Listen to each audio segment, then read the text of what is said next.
मौजू है इन्नद्दीना इंदल्लाहि इस्लाम। हमारे भाई अब्दुल कयूम साहब ने इशारा किया कि 1 बजे तक चलना। मैं तो ये चाहूंगा कि आप 3 बजे तक चलाएं। हम लोग की तो आदत शब बारात से लेकर आज तक एक भी रात नहीं पूरी रात सोया। इन्नद्दीना इंदल्लाहि इस्लाम, बेशक अल्लाह के नजदीक दीन सिर्फ इस्लाम। इस्लाम को जितना आसान आपने समझ लिया है, इस्लाम उतना आसान है। हमने अब इस्लाम को अपने बाप के मिराज से पाया, दादा के मिराज से पाया, परदादा के मिराज से पाया, अपने खानदान के मिराज से पाया। हमने इस्लाम को माना, लेकिन इस्लाम ने जीने का शऊर हमें दिया, बात करने का शऊर हमें दिया, शादी ब्याह करने का शऊर की हमें इस्लाम ने दिया, रास्ते में चलने का शऊर हमें इस्लाम ने दिया, बड़ों से गुफ्तगू करने का शऊर हमें इस्लाम ने दिया है, भाई की ताज़ीम करने का शऊर हमें इस्लाम ने दिया है, बच्चों पर शफकत करने का शऊर हमें इस्लाम ने दिया है, माँ और बाप की इज्जत कैसे करे ये शऊर हमें इस्लाम ने दिया है, कब्र में मुर्दे को कैसे लिटाए ये शऊर हमें इस्लाम ने दिया है, अपनी बेटे की शादी कैसे करे ये शऊर हमें इस्लाम ने दिया है, अपने बेटे की जिंदगी कैसे गुजारे ये शऊर हमें इस्लाम ने दिया है, समाज के माहौल को कैसे हम बदले ये शऊर हमें इस्लाम ने दिया है। बल्कि 2 लफ्ज आगे बढ़कर आपका मकसूद कहना चाहेगा, इस्लाम ने सिद्दीक की सदाकत इस्लाम ने बताया है, उमर की अदालत इस्लाम ने बताया है, उस्मान की सखावत इस्लाम ने बताया है, अली की विलायत इस्लाम ने बताया है, गौसे पाक की करामत इस्लाम ने बताया है, इमामत की रहबरियत इस्लाम ने दिया है, रईस शरीयत और तरीक़त इस्लाम ने दिया है। बल्कि 2 जुमलों में मैं आपको ये कह देना चाहता हूँ, माँ के गोद में लाल में जाने तक के शऊर हमें इस्लाम ने दिया है। इस्लाम को अगर हमने मान लिया है तो माँ के गोद से लेकर के और लाल में जाने तक के तरीके को देख के तो ये किसी और नहीं, मज़हब इस्लाम। आज हम शादी में पटाखेबाजी करते हैं, होती है ना कि नहीं होती है? अगर नहीं होती है तो बता दीजिए कि क्या गलत बोल रहा हूँ। निकाह खानी खत्म, मौलाना गुलाम मुज़क्किर ने अभी दुआ के लिए हाथ नहीं उठाया, जैसे ही इजाबो कबूल हुआ तो एक पटाखा चला। ये सब क्या? इस्लाम के किसी भी हिस्ट्री में, इस्लामी तारीख की किसी भी किताब में या किसी भी हदीस की किताब में या औलियाए किराम की तरीक़े जिंदगी में अगर कोई इस चीज का सबूत दे देता है तो मैं जिंदगी भर उसकी गुलामी करने के लिए तैयार हूं, चाहे वो इधर वाले हो चाहे उधर वाले। हमारे और आपके आका दोनों आलम के दाता जनाब अहमद मुस्तफा मोहम्मद मुस्तफा सल्लल्लाहु ताला अलैहि वसल्लम ने फरमाया कि निकाह आम करो, निकाह आम करो ताकि जिना सख्त हो जाए, निकाह आसान करो। लेकिन हमने अपने जेब को भरने के लिए इस्लामी कानून को पसे पुश्त डाल दिया और हमने लड़की वालों के लिए इतना बड़ा बोझ रख दिया कि आज हर लड़की वाला सिसकता हुआ नजर आता। आपको क्या पता, जब आप इस्लाम के मानने वाले हो, इस्लाम के दावेदार हो, इस्लाम का प्रचारक हो और निकाह की बात आती है तो पहला सवाल होता है, लड़का नहीं मानता है हजरत, पहले तो साइकिल की फरमाइश होती थी, अब मोटरसाइकिल की फरमाइश हो रही है, और कुछ दिनों के बाद 4 चक्का तो आम ही हो जाएगा।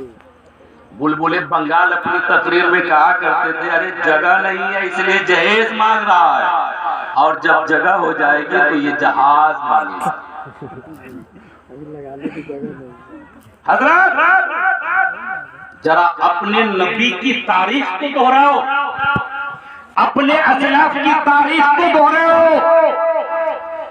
जहां तुम इस्लाम के प्रचारक की बात करते हो, जहां कहते हो कि उन्होंने इस्लाम का मानने वाला मैं हूं, मजहब मुहज्जम मजहब इस्लाम पर जिंदगी गुजारने वाला मैं हूं, मैं बड़ी जिम्मेदारी के साथ आपके ज़हन फिक्र को करीब करना चाहूंगा।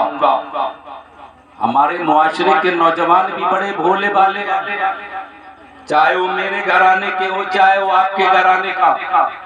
ये मत समझिएगा कि बोलने वाला बोलता है तो अपना घराना छोड़कर बोलता है, अपने मुआशरे को छोड़कर बोलता है। नहीं, बोलने वाला जब बोलता है तो चाहे वो उसका घराना हो, चाहे उसका मुआशरा हो, चाहे मजहब मुहज्जम के मजहब मुहज्जम इस्लाम के मानने वाले जिस गोशे में रहने वाला हो, सबके लिए बोलता है। ए नौजवानों की जमात सुनो, मकसूद का एक सबक याद कर लेना। वो सबक क्या है?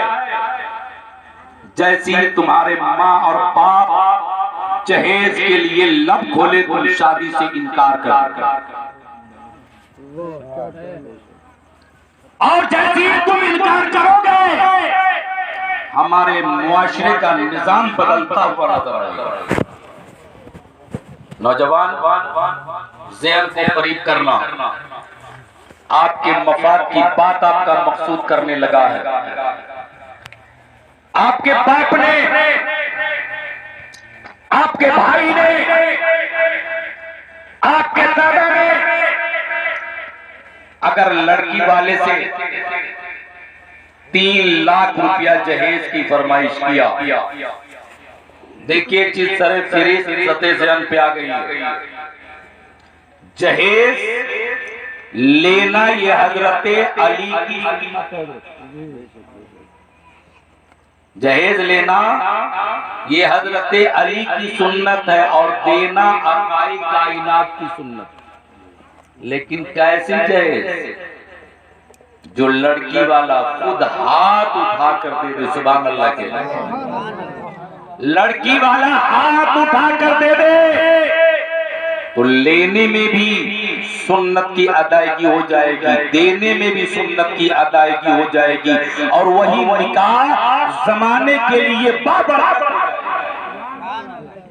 तो मैं कह रहा था नौजवान, आपके बाप ने अगर 3 लाख का डिमांड किया, देखिए बड़ी आसान लफ्ज़ लहजे में मैं आपको समझा रहा हूँ। 3 लाख रुपया मांगना गुलाम मुज़फ़्फ़र साहब, 3 लाख रुपया लड़के के वालिद ने डिमांड किया, तो उस निकाह में दायन मार के कम से कम 1.5 लाख, 2 लाख छोड़िए, कम से कम 50 होता है। नहीं होता है, अगर नहीं होता है तो बोलिएगा कि मकसूद तुम गलत बोल रहे हो। होता है।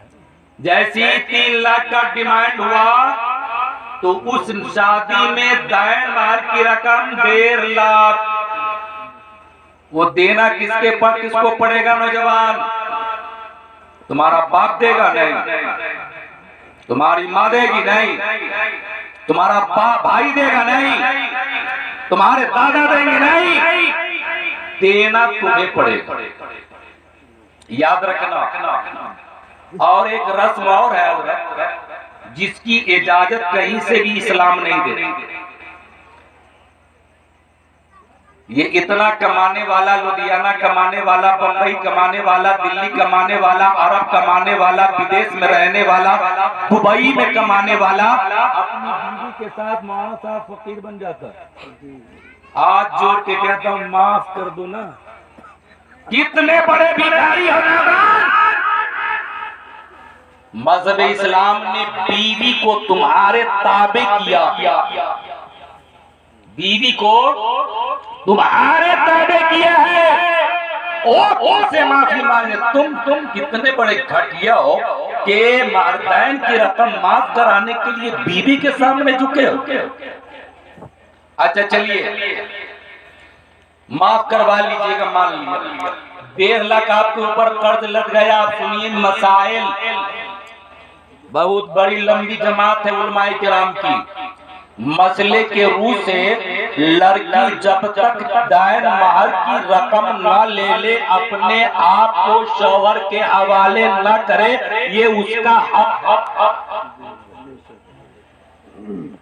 लड़की चाहे तो शौहर से पहली रात में ही दायर महर की रकम जमा करवा ले, ये उसका हक है। आप जबरदस्ती नहीं कर सकते, शरीयत ने इजाजत नहीं दिया। और एक बात और, दायर महर के रकम की मालिक वनली वन औरत, ना उसका शौहर, ना उसका ससुर, ना उसकी सास, ना उसकी ननद, ना उसकी फूफू, वनली वन मालिक औरत है। अब औरत चाहे दायर महर की 1.5 लाख रुपया लेकर अपने बाप को भेज दे, शौहर को कोई अधिकार नहीं बोलना। और अगर आप बोल रहे हैं तो इस्लाम की खिलाफ वर्जी कर रहे हैं। अच्छा तो 1.5 लाख रुपया तो दायर महर में लड़की वाले ने सधा लिया, निपट लिया, बराबर कर लिया, बच गया 1.5 लाख। तो अब एक बात सामने आएगी, मौलाना गुलाम मुज़फ्फर साहब भी अगर उसमें होंगे तो कहेंगे कि एक बात बताइए, लड़की के लिए क्या लेकर देगा, कहेगा या नहीं? बोलिए ना, हाँ या ना। लड़की के लिए क्या लेकर के आइएगा? तो कम से कम एक भर सोना, क्या तो 60,000 उधर घुस गए, तो हो गए 2,10,000। बच्चे कितने आपके हाथ में, जरा सोच के देखिएगा, हिसाब लगाइएगा। 90,000। अब चले कपड़े की खरीदारी। लड़की वाले ने तय कर रखा है कि 3 लाख रुपया लिया है। अगर लड़के का कपड़ा ये 10,000 का खरीदवाएगा तो 20 से 25,000 की कपड़े की खरीदारी तो मैं जरूरी करवाऊंगा।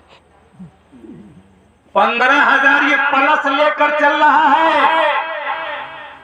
अब बताइए बच्चे कितने आपके पास? 90 में से 15 निकाल दीजिए, 10 बराबरी में या 20 बराबरी में कर लीजिए, 10 ही फालतू रखिए जो लड़के वो पड़ जाता है, तो बच गए आपके पास 80,000।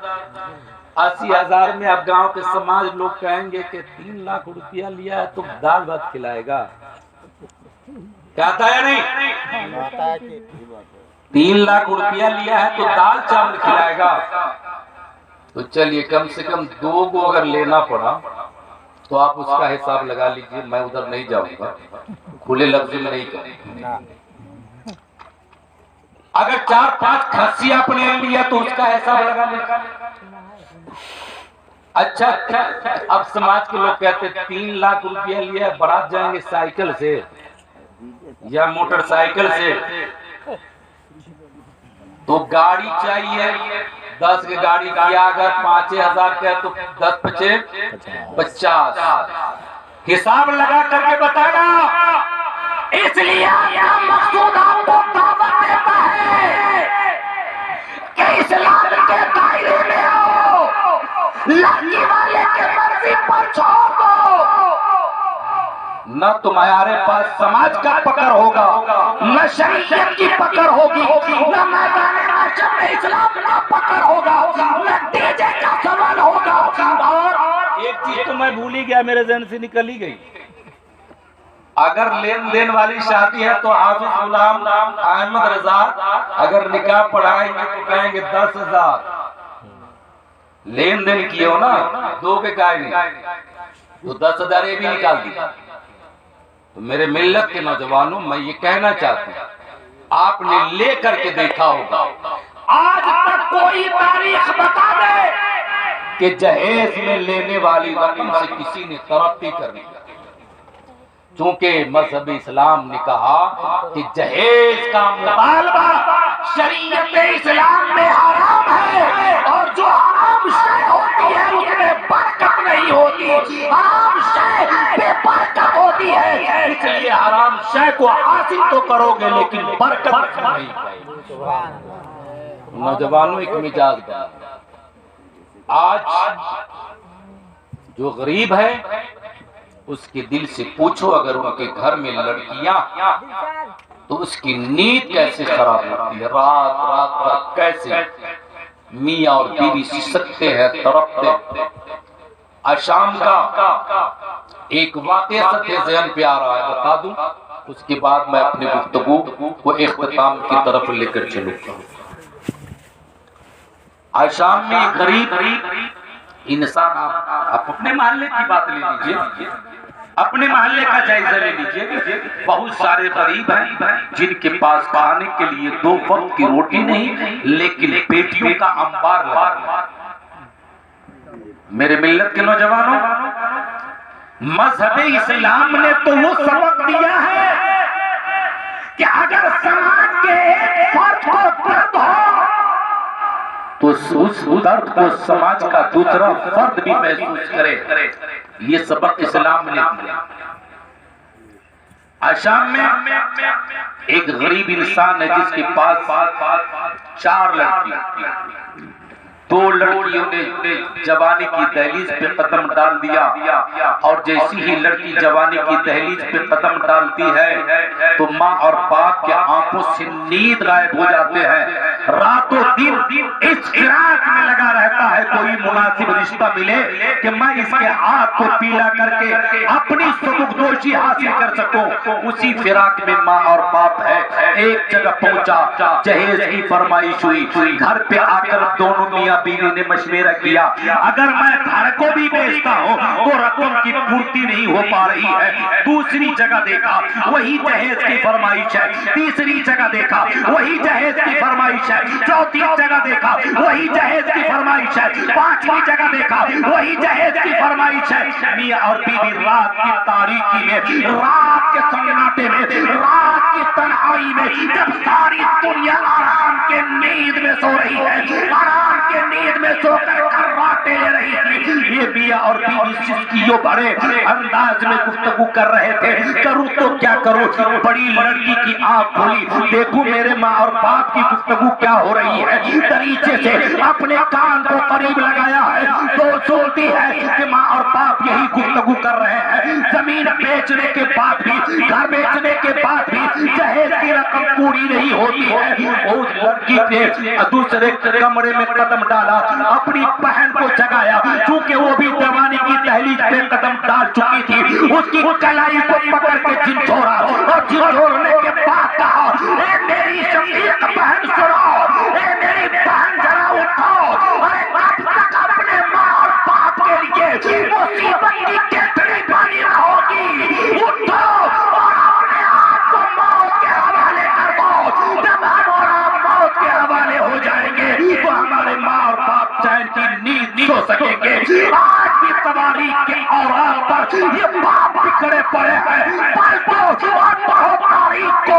उसके बाद दोनों बहनों ने एक दूसरे के दुपट्टे से अपने आप को बांध लिया है और दरिया में छलांग लगा दिया है, अपने आप को मौत के हवाले कर दिया है।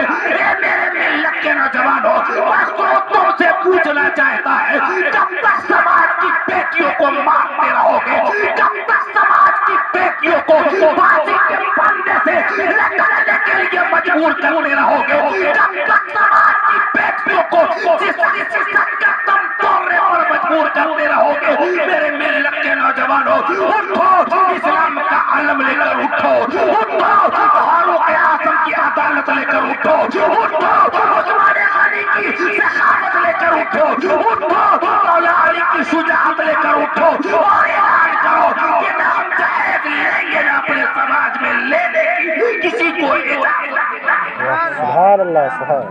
अगर ये मिजाज बनता है तो कल जो हमारा माहौल था आज भी हमारा माहौल होगा।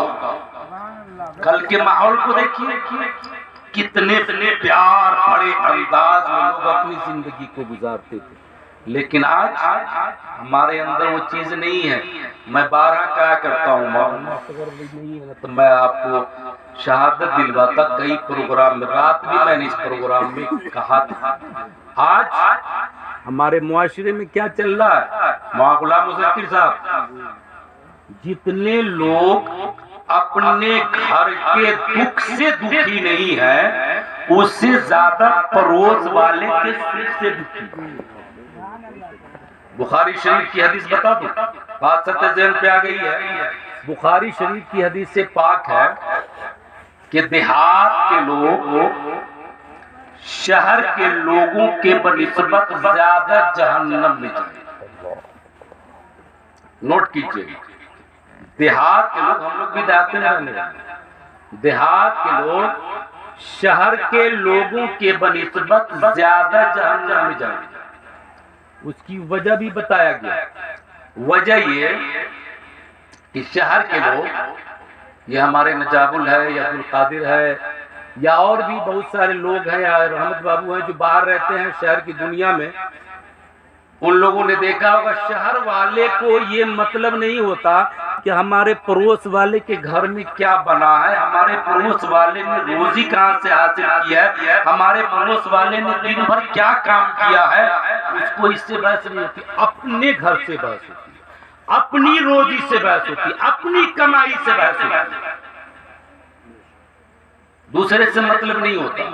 सुबह निकला, अगर वो राजमिस्त्री है तो चौराहे पर बैठ करके अपने रोजी का इंतजार करता है, पेंटर है तो चौराहे पर बैठ के अपनी रोजी का इंतजार करता है, रिक्शा ड्राइवर है तो रिक्शा चला करके अपनी रोजी हासिल करता है, कटर मास्टर है तो कटिंग करके अपनी रोजी हासिल करता है, सिलाई मास्टर है तो सिलाई करके अपनी रोजी हासिल करता है। वहाँ दूसरे से किसी को कोई मतलब नहीं होता। लेकिन हमारे समाज में क्या होता है, देहात में क्या होता है, चाय की दुकान पर बैठेंगे हाफिज साहब, चाय की दुकान पे बैठेंगे तो उसकी अदगोई, उसकी बदगोई, उसने क्या किया, उसके घर में क्या हुआ, उसके घर में क्या हुआ, उसके साथ कल क्या हुआ, परसों क्या हुआ, तमाम बातों को लेकर के बैठ जाते।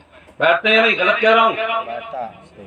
यही वजह है कि साहिबे बुखारी ने इस हदीस को नकल करते हुए उसकी तफसीर में, साहिबे तफसीर ने लिखा कि देहात के लोग दूसरे की बदगोई करने के कारण, दूसरे की चुगलखोरी करने के कारण ज्यादा जहन्नम में जाते। क्योंकि हमारे पास तो काम है नहीं, घोड़ा पर बैठा तो उसकी बुराई, उसकी बुराई, उसकी बुराई, उसकी बुराई। मेरे मिल्लत के नौजवानों, बस मेरी एक गुफ्तगू को सतह ज़हन पे डाल लीजिएगा, मैं समझ लूंगा कि आज का ये प्रोग्राम कामयाब है।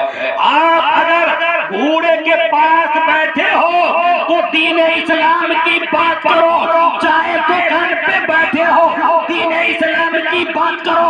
अगर किसी की कोई बदगोई हो रही हो, किसी की गीबत हो रही हो, किसी के बारे में चुगलखोरी हो रही हो, तो वहां से उठ जाओ और तन्हाई इख्तियार करके अपने नबी पर दुरूद पाक, सुभान अल्लाह, सुभान अल्लाह, फिर जहन्नम से बच जाओ। मेरे आका फरमाते हैं कि अगर हमारे मानने वाले हम पर दुरूद पाक पढ़े तो मैं उसकी शफाअत का जामिन बन जाऊं। तो ये निकाह की महफिल पाक पाक। और मेरे बाप बहुत शायर भी बाकी है और 11:55 हो चुका है, तो समझिए 12 बज ही गया। अब कहने की जरूरत नहीं, 12 तो बज ही चुका है, 1 बजे तक का ऐलान हुआ है, 2 शायद 12 हम बजाते। चलिए एक बार दुरूद पाक पढ़िए, अल्लाहुम्मा सल्ली अला सय्यिदना शफीना मौलाना मुहम्मद बारिक वसल्लम, सलातु व सलाम अलैका या रसूल अल्लाह, सलातु व सलाम अलैका या हबीब अल्लाह। इन्न दीन इंदल्लाहिल इस्लाम, बेशक इस्लाम ही अल्लाह के नज़दीक दीन है।